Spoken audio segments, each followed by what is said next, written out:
میرے لورز بھی ہیں، میرے ہیٹرز بھی ہیں. یہ عزت اللہ کی طرف سے ہے. کسی کی ذلت ہے تو وہ اللہ کی طرف سے ہے. ان کے لیے ضرورت ہے کہ نوک نوک کہ ہم نے جو کچھ بھگتنا تھا، جو کچھ بیڈ ٹائم جو بھی ہم نے دیکھنا تھا وہ دیکھ چکے ہیں.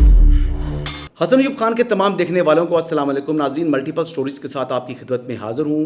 سب سے پہلے خبر جو آپ کو دوں تو گجرات میں 9 مئی کا جو جلاؤ گھراؤ کا مقدمہ تھا، اس مقدمے میں ایک سابق ایم پی اے سمیت 30 جو ورکرز تھے پاکستان تحریک انصاف کے، ان کی بریت ہو گئی ہے.